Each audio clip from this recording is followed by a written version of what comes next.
ვლადიმერ პუტინი. ნახეთ რა კარგია ამ ფოტოზე და მგონი მეც არ ამიშავს. არ არის გამორიცხული FIFA-ს კენჭისყრაზე ისიც შემოგვიერთდეს ვაშინგტონში. ტრამპი ბრიუსელს და კიევს აშკარად მასხრად იგდებს. იცის, რომ პუტინი მათთვის სისხლიანი დიქტატორი და ომის დამნაშავეა, რაც არათუ FIFA-ს კენჭისყრაზე, არამედ ამერიკაში მის შეშვებასაც უნდა გამორიცხავდეს. თუმცა შეუშვა კიდეც და ტრამპთანაც ტაშის კვირით პირადად შეეგება. წითელი ხალიჩაც დაუგო და ალასკაზეც თავისი ლიმუზინით გაასეირნა. მსოფლიოს არც ერთ ლიდერს ტრამპისგან მსგავსი პატივი არ რგებია. მსგავსი დახვედრა მე არ მინახია, რომ პრეზიდენტი მეორე პრეზიდენტს ხდებოდეს წითელ ხალიჩაზე და თან ტაშს უკრავდეს, შემდეგ საკუთარ მანქანაში სვამდეს და იმ 10 თუ 15 წუთში რაც მათ მანქანით სასიარულო ჰქონდათ, თითქმის ყველაფერზე მოილაპარაკეს. დანარჩენი თითქოს და იყო ერთგვარი ფორმალობა. და ეს ერთადერთი სიურპრიზი არ იყო. შეხვედრაზე, რომელიც წესით რუსეთ-უკრაინის ომს ეძღვნებოდა, ომი მხოლოდ ერთ-ერთი თემა აღმოჩნდა და თან მას უკრაინის კონფლიქტი ეწოდა. ერთ-ერთ მთავარ საკითხად უკრაინის კონფლიქტი განვიხილეთ და მივახციეთ შეთანხმებას, რომელიც მშვიდობას გზას გაუხსნის. იმედია, ევროპის დედაქალაქები პროვოკაციებით მის ტორპედირებას არ შეეცდებიან. ჩვენ თითქმის ყველაფერზე შევთანხმდით, მათ შორის უკრაინის გარდა რამდენიმე დიდ საკითხზეც. რა შეიძლებოდა ყოფილიყო უკრაინაზე დიდი საკითხი, რამაც ტრამპი იმდენად კმაყოფილი დატოვა, რომ ცეცხლის შეწყვეტის ულტიმატუმი, რაც მანამდე მთავარი თემა იყო, აღარც უხსენებია. გასულ კვირაში თქვენ მძიმე შედეგით ემუქრებოდით რუსეთს, თუკი ცეცხლს უპირობოდ არ შეწყვეტდა. რა შეიცვალა?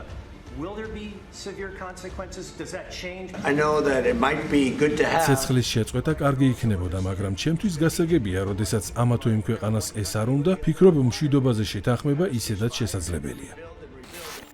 ესა თუ ის ქვეყანა ამ შემთხვევაში რუსეთია და ტრამპმა მას რაღაც მიზეზით დაუთმო. მაშინ, როცა ომს ყოველდღე 6-7 კაცი ეწირებაო, მანამდე წუხდა.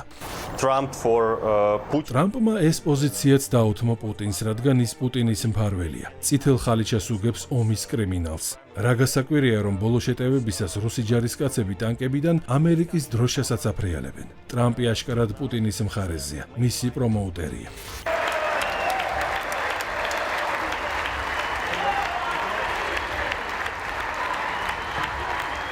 არადა სულ რამდენიმე თვის წინ ამერიკა რუსეთთან ომში უკრაინის მთავარი წამხეზებელი იყო. წითელ ხალიჩებს მაშინ ზელენსკის უგებდა. კონგრესიც ფეხზე უდგებოდა და სპიკერიც ტუჩებში კოცნიდა. ჩვენ ვიბრძვით და ჩვენ გავიმარჯვებთ, რადგან ერთად ვდგავართ. უკრაინა, ამერიკა და თავისუფალი მსოფლიო. ევროპას არც ახსენებდნენ. მთავარი ამერიკა იყო. ეგონათ რუსეთზე გაიმარჯვებდნენ და მსოფლიო ჰეგემონიას უკრაინელთა სისხლით შეინარჩუნებდნენ. მაგრამ პროექტი ჩაფლავდა და უკრაინაც აღარ სჭირდებათ. ზელენსკი წაგებულ ომთან ერთად ევროპას შეატოვეს. ტრამპს ახლა სხვა ინტერესი, სხვა სტრატეგია აქვს. ეს არ არის ჩემი ომი. ეს ჯო ბაიდენის ომია და სწორედ მის სინდისია ის, რაც დღეს ხდება. ამიტომ ეს სწრაფად უნდა დავასრულოთ. პრეზიდენტი ზელენსკი აცხადებს, ომი პუტინმა დაიწყო და მანვე დაასრულოსო. თქვენ კი ამბობთ, რომ ზელენსკის თუ ომის დასრულება უნდა დღესვე შეუძლიაო. რომელია სწორი?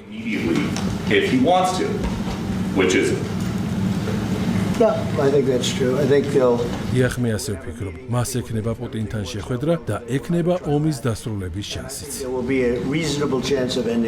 მაგრამ ომის დღეს შეწყვეტა არც ზელენსკის აწყობს და არც მის ევროპელ პატრონებს. წაგებული ომი ორივეს მძიმე შედეგებს მოუტანს. ამიტომ ტრამპის ომში ჩათრევის და რუსეთის დამარცხების იმედს არ კარგავენ.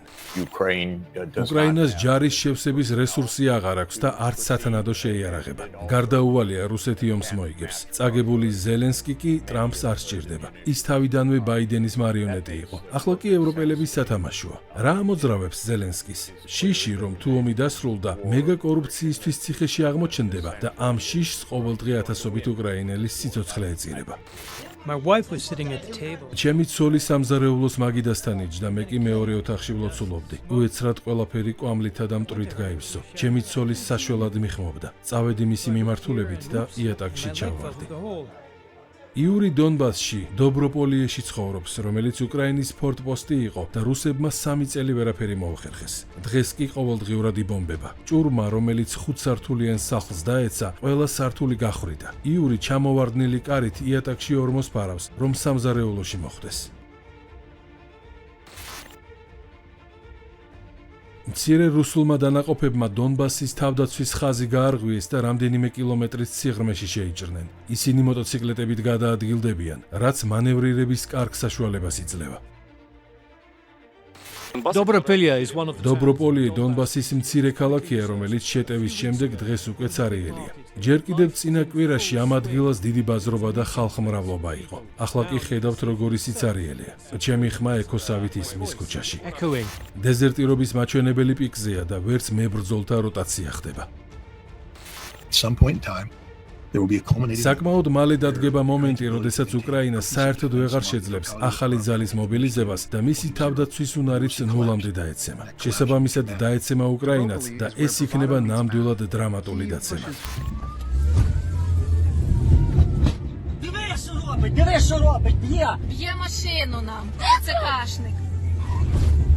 ფრონტზე გასაგზავნად ხალხს გზებს უკეტავენ და მანქანით მისდევენ. არც ასაკს აქვს უკვე მნიშვნელობა და აღარც ჯანმრთელობის მდგომარეობას. Что такое? Пьяный, что ты робишь? Они пьяные, алкаши! ბატონო ზელენსკი, მზად ხართ განაგრძოთ ფრონტზე ხალხის სასიკვდილოდ გაგზავნა თუ დაასრულებთ ამ ომს? კი, უნდა გავაჩეროთ ეს ომი და ამისთვის ამერიკის მხარდაჭერა გვჭირდება. პრეზიდენტო ტრამპ, რამდენ სითხოვს ზელენსკი და რამდენის მიცემაზე ხართ თანახმად? ჩვენ აღარაფერს ვიძლევით. იარაღს მხოლოდ ყიდით. კორუმპირებულმა ჯო ბაიდენმა 300 მილიარდზე მეტი წყალში გადაყარა და გვეყო უკვე. დიახ, ჩვენ ახლა ვყიდულობთ იარაღს. ფულს ევროკავშირი და ნატო იხდიან, რაც გვაძლევს საშუალებას განვაგრძოთ წინააღმდეგობა. ოფიციალური ვერსიით ეს ფული გაყინულ რუსულ ანაბრებზე დარიცხული პროცენტებია. თუმცა ექსპერტები ვარაუდობენ, რომ ევროპა რუსული ფულის ძირითად ნაწილსაც იპარავს. ზოგს იარაღისთვის, ზოგსაც კრიზისის ჩასაქრობად. About $71 billion.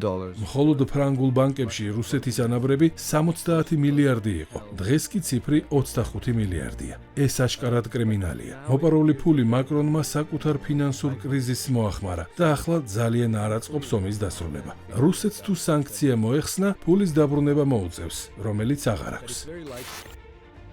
უმძიმეს ფინანსურ კრიზისს ევროპელი ლიდერები მალავდნენ და ტრამპს ყველაფერზე თავს უკრავდნენ. მათ შორის ნატოში ფულადი შენატანის გაორმაგებაზეც. იმედით, რომ ამერიკა უკრაინაში ომს არ მიატოვებდა. ამ ომზე ფსონად ისინი ყველაფერს ჩავიდნენ. თუმცა გათვლა ამერიკასა და მის რესურსებზე ჰქონდათ. ეგონათ რუსეთს დაამარცხებდნენ. შედეგად კი პუტინს ჩამოაგდებდნენ და რუსეთის რესურსებს ხელში ჩაიგდებდნენ. ალასკის შეხვედრამ ეს იმედი ჩანს სრულად გადაწურა. We are now in the third year of a recession. ზედიზედ მესამე წელია რეცესიაში ვართ და ამას როგორმე თავი უნდა დავახციოთ. ჩვენი ეკონომიკა სტრუქტურულ კრიზისშია. ჩვენ აღარ ვართ მსოფლიოს მოწინავე ინდუსტრიული ქვეყანა. ჩვენ დავკარგეთ კონკურენტული უნარი.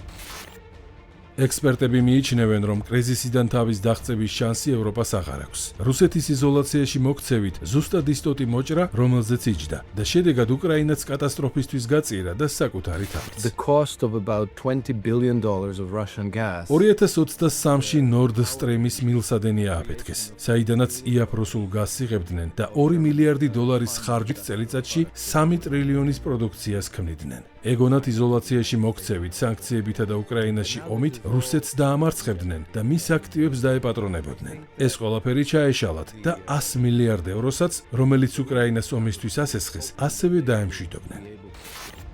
ექსპერტთა შეფასებით, უკრაინის ავანტურიდან თავს მხოლოდ ამერიკა დააღწევს. და ისიც მხოლოდ ტრამპის წყალობით, რომელიც ომს ცალსახად გაემიჯნა. ომზე დახარჯულ 300 მილიარდს კი ევროპელებს კაბალური სატარიფო შეთანხმებით აზღვევინებს. 15% Zölle. ამერიკის მიერ დაკისრებული 15%-იანი სავაჭრო ტარიფი კრიზისიდან თავის დაღწევაში ნამდვილად არ დაგვეხმარება. თუმცა ალტერნატივა ამერიკასთან სატარიფო ომის დაწყება იყო, რასაც ნამდვილად ვერ მოვიგებდით და უარეს შედეგს მივიღებდით. გილოცავ ორსულა, რომ უაზრო თამაშის ნაცვლად შეთანხმებას მოვაწერეთ ხელი. ეს ყველაზე მსხვილი და ორივესთვის კარგი გარიგებაა. სინამდვილეში ბრიუსელისთვის სრულიად კაბალური შეთანხმებაა და საქმე მხოლოდ 15%-იან ტარიფში არ არის. 15%. It's hard. მთლიანი ექსპორტის 15%-იანი დაბეგვრის გარდა, ბრიუსელს ამერიკის ეკონომიკაში 600 მილიარდი დოლარის დაბანდებაც მოუწევს. მათ შორის იარაღის წარმოებაში და ამ იარაღს შემდეგ თავადვე იყიდის. ამის გარდა ბრიუსელი ვალდებული იქნება წელიწადში 750 მილიარდი დოლარის თხევადი გაზი იყიდოს ამერიკისგან. წინა ამერიკა, ბაიდენის ამერიკა იყო უკრაინის ომის გაგრძელების ინტერესის მქონე. მაგრამ ეხლა შეიძლება ტრამპმა შეჩერების ინტერესის დაკარგოს, რახან ევროპა ებრძვის და ამ თავგამოძებით და მიუშვას ომზე ევროპა, იმისთვის რომ თვითონ ევროპა ეკონომიკურად დამარცხდეს. The tariffs the United States putting on Europe. ტარიფებზე მოლაპარაკებისას ამერიკელებმა პირდაპირ განაცხადეს, რომ თუ ევროკავშირი დაიშლება, ყოფილი წევრი ქვეყნები გაცილებითი დაბალ სავაჭრო ტარიფებს მიიღებენ ამერიკისგან. ტრამპმა როგორც ჩანს იცის, რომ ეს სატარიფო შეთანხმება ევროპულ ინდუსტრიას დააქცევს და შემდეგ ამ წარმოებას ამერიკაში გადაკაჩავს. პრეზიდენტ პუტინს ორივეს ერთნაირად გსურს ამ ომის დასრულება. მადლობა ვლადიმერ, მალე ისევ შევხვდებით. We'll speak to you very soon and probably see you again very soon. Thank you very much, Vladimir. Next time. შემდეგ ჯერზე მოსკოვში. Oh, that's an interesting one. No. ნახოთ, არ არის გამორიცხული. I could see it possibly happening. When you look at the teams that met there. ალასკას შეხვედრას არც ერთი მხრიდან გენერლები არ ესწრებოდნენ.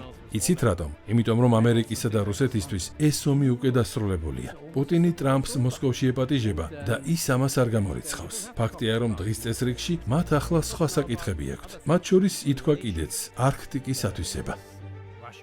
ალასკაში ჩატარდა ერთგვარი ბიზნეს ფორუმი, სადაც კირილ დიმიტრიევი ესწრებოდა, სილვანოვი ესწრებოდა და განიხილეს ExxonMobilis დაბრუნება სახალინის პროექტში, განიხილეს ერთობლივად ათვისება კამჩატკის და ალასკის. In 2007, divers placed a ceremonial. 2022-ში გაერომ რუსეთის მოთხოვნა დააკმაყოფილა და არქტიკის ფსკერი 1,700,000 კვადრატული კილომეტრი მას მიაკუთვნა. შედეგად 7 მილიარდი ტონა ნავთობისა და 85 ტრილიონი კუბური მეტრი გაზის პროგნოზული მარაგები რუსეთის ხელში აღმოჩნდა. სწორედ ამ რესურსის ათვისება იყო ის დიდი საკითხი, რაზეც ტრამპმა განაცხადა, რომ პუტინს შეუთანხმდა. რუსეთს ჩრდილოეთ პოლუსის ნახევარი უკვე ათვისებული აქვს და არქტიკის საზღვაო სტრატეგიულ მარშრუტებსაც ჩინეთთან ერთად ავითარებს. ამ უმნიშვნელოვანესი სატრანსპორტო დერეფნის განვითარება რუსეთის საექსპორტო პოტენციალს ბოლომდე გაშლის და რუსეთს უდიდეს არქტიკულ სახელმწიფოდ აქცევს. იქ კიდე სატრანზიტო გზაც გადის იმ ზონაში, აი ამ ტიპის საკითხების დაზუსტება ჯერ რუსეთთან რჩევნია ტრამპს და მერე გადანაცვლება უკვე ჩინეთთან სალაპარაკოდ.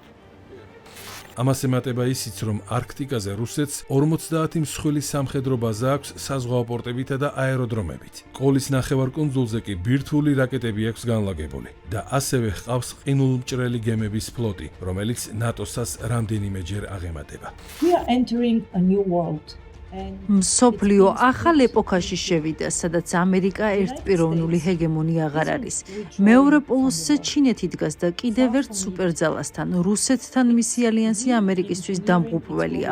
ამიტომ ტრამპის უმთავრესი ამოცანა არც უკრაინაა და არც ევროპა, არამედ რუსეთის გადაბირება და ჩინეთისგან მისი ჩამოშორება. იყო ესეთი დიდებული პოლიტიკოსი და რეალური პოლიტიკის მამა ჰენრი კისინჯერი, რომელიც ამბობდა ამერიკას ექნება პრობლემა მაშინ, როდესაც ჩინეთი და რუსეთი ერთობლივად გამოვლენ იმის წინააღმდეგ. დღეს ზუსტად ამას ვხედავთ, რომ ამერიკის წინააღმდეგ გამოდიან ჩინეთი და რუსეთი. ამიტომ ტრამპი ცდილობს, რომ დაარღვიოს ეს დუეტი რუსეთ-ჩინეთის და შექმნას ახალი დუეტი რუსეთ-ამერიკის.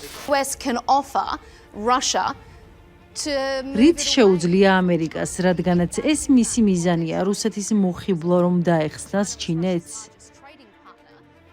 Well, with good relations. And we can push the Europeans. შეგვიძლია ვაიძულოთ ევროპა დაათბოს რუსეთთან ურთიერთობა და ასევე დაასრულოს ომი უკრაინაში. ასევე შეგვიძლია რუსეთის ინტეგრირება დასავლეთის ეკონომიკაში. რაღაც პერიოდის შემდეგ ამან შესაძლოა გააჩინოს გარკვეული დისტანცია რუსეთსა და ჩინეთს შორის. თუმცა რუსების დაყოლიება არ იქნება ადვილი. ტრამპი პირველი ვადით იყო პრეზიდენტი, როდესაც ემისრები გამოგზავნა მოსკოვში და მეც მქონდა მათთან შეხვედრა. მაშინაც იყო მცდელობა ჩამოვეშორებინეთ ჩინეთს, თუმცა უარი მიიღეს. მე პირადად ვუთხარი, თქვენი ნდობა არ შეიძლება მეთქი. ფიქრობ, ტრამპი ახლა უფრო რეალისტურად უყურებს იმავე პროექტს. ფიქრობ, ახლო მომავალში სწორედ ამერიკა, რუსეთი და ჩინეთი წარმართავენ კაცობრიობას. და ვის ჭირდება ამ პროცესების ფონზე უკრაინა? მხოლოდ ბრიუსელს, რომ ძლევამოსილების იმიჯი შეინარჩუნოს. თუმცა ექსპერტთა შეფასებით, თუ კი ამ გზას გაჰყვა ზელენსკი, ქვეყანას საბოლოოდ დააქცევს. უკრაინა თუ ომის გაძლებას გადაწყვეტს, ეს ცალსახად მიანიშნებს ერთ რაიმეს, უკრაინა სრულიად განადგურდება. და დღევანდელ დღეს თუ არსებობს უკრაინა, უპირველეს ყოვლისა, ის რაც არის, ეს უკრაინაც აღარ იქნება. და უკრაინა იქნება სრულიად დანაწევრებული და გადანაწილებული როგორც პოლიტიკურად, ისე გეოგრაფიულად, ისე ეკონომიკურად ცალკეულ მის მეზობლებს შორის. უკრაინის სახელმწიფო აღარ იარსებობს.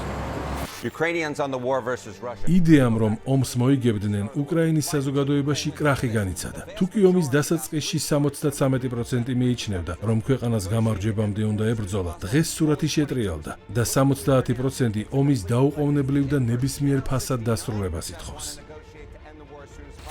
And I would advise the Ukrainians. არ ვარ დარწმუნებული, რომ ზელენსკის ეს ესმის. მას მოსწონს, რასაც ევროპელები ეუბნებიან, რომ ნატომ სამშვიდობო ჯარები უნდა გაგზავნოს უკრაინაში. მოსწონს მერცის განცხადება, რომ მოსკოვს ტაიფუნები უნდა ესროლოს და ამას თურმე ბირთვული ომი არ მოხვდება. ევროპას სტრატეგიული იდიოტიზმი სჭირს. ჩანს ბირთვული ომის შიში დაკარგეს. ამიტომ მე ჩემს მთავრობას ვურჩევ, მორიგ პროვოკაციას მცირე მუხტიანი დარტყმებით უპასუხოთ და ამით ბირთვულ იარაღს შეკავების ფუნქცია დაუბრუნოთ. ფიქრობ, დავარწმუნე კიდეც ამაში. ბირთვული იარაღი საფრანგეთსაც აქვს და მაკრონი ამას ხშირად ახსენებს. მართალია, როგორც შეკავების ინსტრუმენტს, თუმცა ექსპერტები შიშობენ, რომ მაკრონსაც და სხვებსაც შეუკავებლობა თავად სჭირთ. მაკრონი, სტარმერი და მერცი არ გაჩერდებიან. ერთად იხტუნებენ ზევითქვევით, რადგან მათ ქვეყნებს იმპერიული მეხსიერება აქვთ და თავიანთ წარმოსახვაში ჰგონიათ, რომ წარსულ ძლევამოსილებას დაიბრუნებენ. ვერაცნობიერებენ, რომ უკრაინის პროქსი ომი, რომელსაც ბაიდენთან ერთად თამაშობდნენ, უკვე წაგებულია. ტრამპმა ჯერ კიდევ არჩევნებამდე განაცხადა, რომ ეს ომი წაგებული იყო, ხოლო პრეზიდენტის რანგში დატოვა კიდეც თამაში. შეერთებულ შტატებს დღეს ყავს პრაგმატული, საღათმოაზროვნე ხელისუფლება, რომელიც ხედავს, რომ სადაც არ ღირს ბრძოლის წარმოება, იქ თავს იკავებს ამ ბრძოლას. ევროპელები კი არ ჩერდებიან. შესაძლოა იმიტომ, რომ მათ მეტი აქვთ დასაკარგი და სიტუაციის შემოbrunების ილუზიას ეჭიდებიან. Today we have agreements on investment. ჩვენ ვიწყებთ იარაღის ერთობლივ წარმოებას. დეტალებს ვერ გავასაჯაროებ, მაგრამ პროექტი გერმანიამ დააფინანსა. ქარხანა ამ ეტაპზე დრონებს გამოუშვებს. ომის დასრულებას მერცი აშკარად არ გეგმავს. მეტიც, მკვეთრ გამწვავებაზეც მიდის და უკრაინას მოსკოვის დაბომბვისკენ უბიძგებს. There are no longer any range restrictions on. ჩვენ ფრანგები და ბრიტანელები ხსნით ყველა შეზღუდვას უკრაინისთვის მიწოდებული იარაღის მოქმედების რადიუსზე.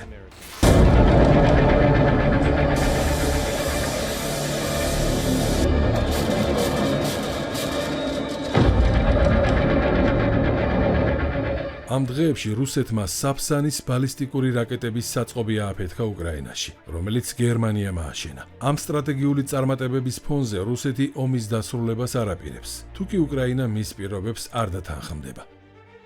ევროპა ახლა ამერიკისგან უსაფრთხოების გარანტიას ებღაუჭება, რომელიც ნატოს მეხუთე მუხლის მსგავსი უნდა რომ იყოს და შედეგად ამერიკა როგორმე რუსეთთან ომში ჩაითრიოს. ევროპა ყველაფერზე მიდის, რომ როგორმე ძლევამოსილის იმიჯი შეინარჩუნოს. განწირული იბრძვის, რომ საკუთარი სამხედრო პრესტიჟი გადაარჩინოს, მაგრამ ამერიკის გარეშე ამას ვერ შეძლებს. ტრამპი კი ბრიუსელს გვერდში არ დაუდგება. და ასეც მოხდა. ერთი სატელევიზიო ჩართვა. ერთი სატელეფონო ინტერვიუ და ევროპელთა ახტაცებულ მსჯელობას, რომ ამერიკა თუ ნატო უკრაინაში თავის სამშვიდობო ჯარებს შეიყვანდა, წერტილი დაესვა. What kind of assurances do you feel like you have that ბატონო პრეზიდენტო, რა არის იმის გარანტია, რომ უკრაინის უსაფრთხოების დაცვა ამერიკელ ჯარისკაცებს არ მოუწევთ? American boots on the ground defending that border? Well, you have my assurance and I'm მე ვიძლევი ამის გარანტიას. მე კი ამერიკის პრეზიდენტი ვარ და ეს არ მოხდება. ისევე როგორც ის, რომ ნატოც არასდროს, ვიმეორებ, არასდროს შევა უკრაინაში. თავად განსაჯეთ, რუსეთი რომ იყოთ გენდომებად მტერი თქვენს ზღურბლზე იდგეს. რა თქმა უნდა, არა. არა და უსაფრთხოების გარანტიაზე ბუნდოვანი საუბრით, სრულ იმედები ევროპელებს თავადვე ჩაუსახა. ექსპერტები არ გამორიცხავენ, რომ ტრამპი უბრალოდ კატათაგობანას ეთამაშება ბრიუსელს. Your team has talked about security guarantees. უსაფრთხოების გარანტიის ფარგლებში გაგზავნით ამერიკულ ჯარს უკრაინაში. We'll let you know that. ამას მოგვიანებით გაიგებთ. ჯერ ევროპელებს დაველაპარაკები. ისინი ხომ თავდაცვის პირველ ხაზზე არიან და უსაფრთხოების გარანტია უპირველესად ეხებათ. თუმცა ჩვენც დავეხმარებით და ჩავერთვებით ამ საქმეში. That article for reasons that are ამ ერთ ფრაზაზე დაყრდნობით ევროპელმა პოლიტიკოსებმა ოცნების კოშკები ააგეს. ტრამპი ჩვენს მხარესაა და გვერდში დაგვიდგებაო. ძალიან სასაცილოა. ყველაფერი პირიქით არის. ტრამპი ზუსტად იმ პოზიციაზეა, რაზეც პუტინს ალასკაზე შეუთანხმდა. ზელენსკი და მისი ძიძები კი უბრალოდ პატარა ბავშვებივით დააშოშმინა.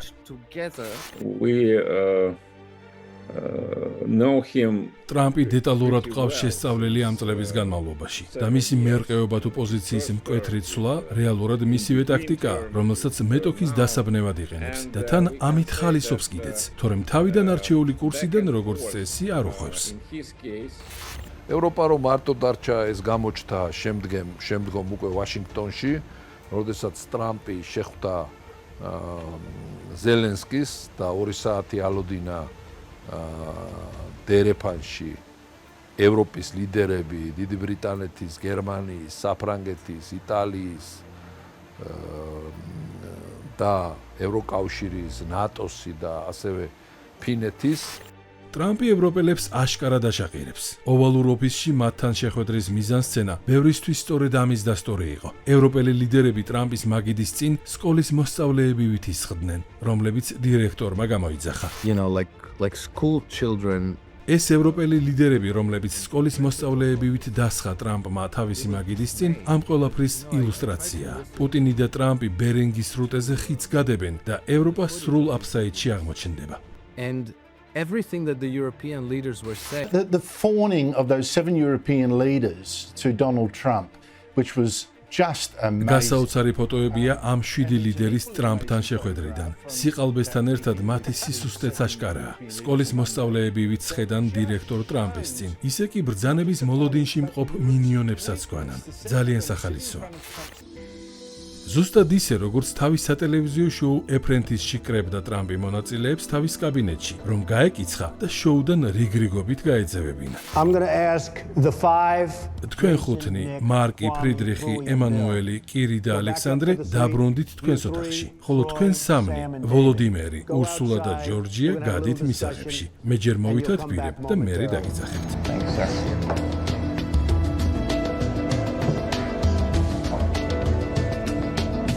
რეალობაშიც მსგავსი სცენა გათამაშდა. ოღონდ ამჯერად ტრამპმა დატოვა შეხვედრის მონაწილეები. სხვა სასტრაფო საქმე გამოუჩნდა. ვაშინგტონში საუბრის დროს პუტინმა დაურეკა ტრამპს და 40 წუთის შემდეგ საუბარი მიატოვა.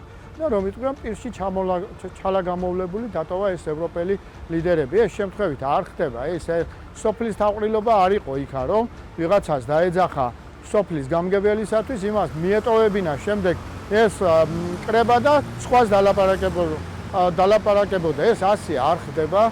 ამით მან ფაქტიურად ნიველირება მოახდინა ევროპის პოლიტიკური ელიტის და ხელმძღვანელების, ევროპის ქვეყნების ზოგადად.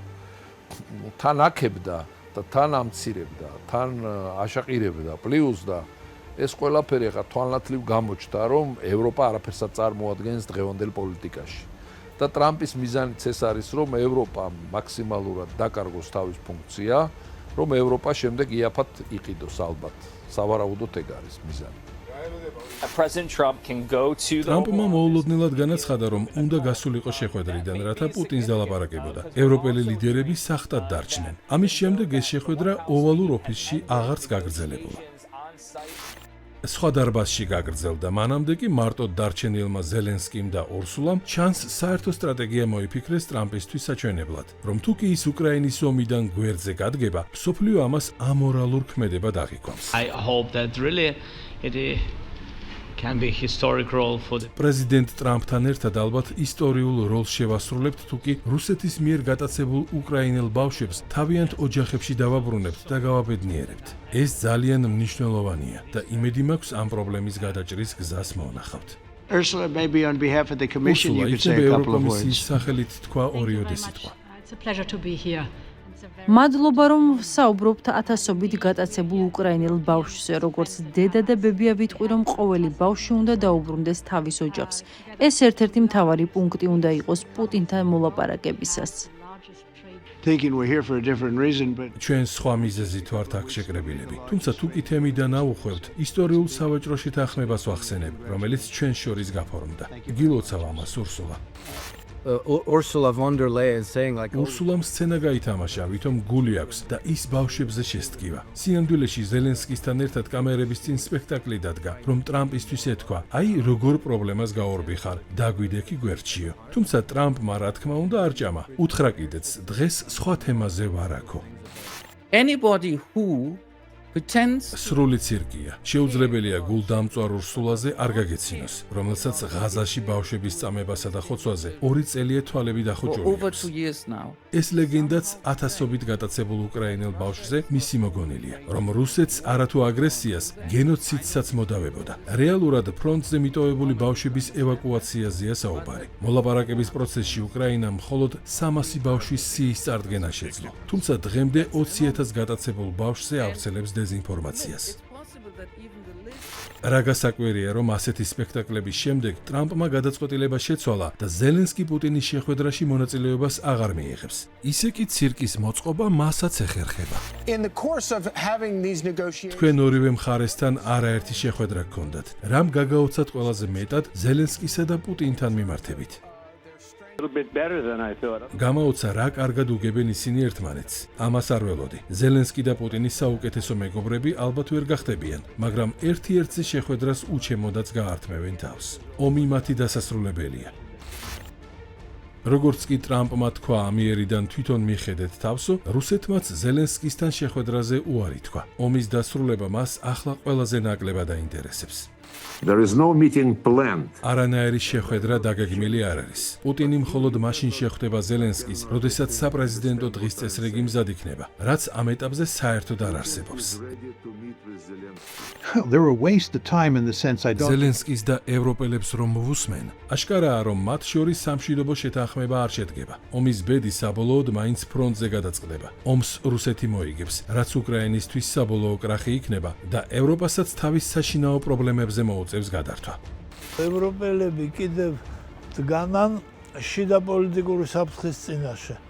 მათ თუ ძალიან ბევრი დაახარჯეს უკრაინას, შეიძლება მოსახლეობა ამ პოლიტიკურ ფიგურებს აუჯანყდეს, ასე ვთქვათ, და შიგნით მიიღონ დესტაბილიზაცია.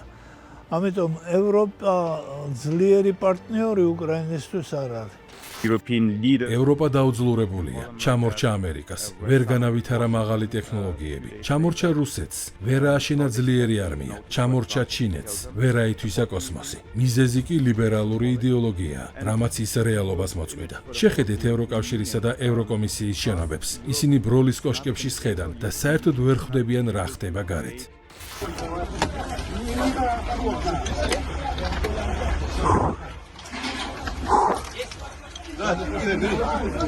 უკრაინული პოზიციები ზედიზედ ეცემა. რუსეთი ქვეყნის სიღრმეში მიიწევს. ტრამპის შემდგომ დახმარებაზე უარს ამბობს და ევროპასაც რესურსი ეწურება, რომ იარაღი იყიდოს. არა დააცხადებს, რომ მზად არის ჯარები გაგზავნოს უკრაინაში. ბრიტანეთის არმია არის 76,000, 85,000 არის საფრანგეთის არმია, დაახლოებით ასე არის გერმანია და ნახევარი არის LGBT თემით გატენილი, რომელიც გაგესმით ალბათ, რომ მებრძოლი სულის მატარებლები არ არიან.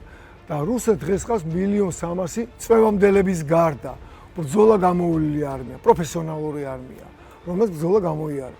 ჩემი დიდი სურვილია რომ უკრაინას და უკრაინელ ხალხს კონდეს მომავალი და მე ვფიქრობ რომ უკრაინელ ხალხს მიუხედავად იმისა რომ მიზანმიმართულად ანადგურებენ დღეს მას მომავალი აქვს. ან ჯერ კიდევ აქვს, ამბობენ ექსპერტები. თუმცა რაც მეტ ხანს გრძელდება ომი, მით უფრო ბუნდოვნად ხედავენ უკრაინის მომავალს.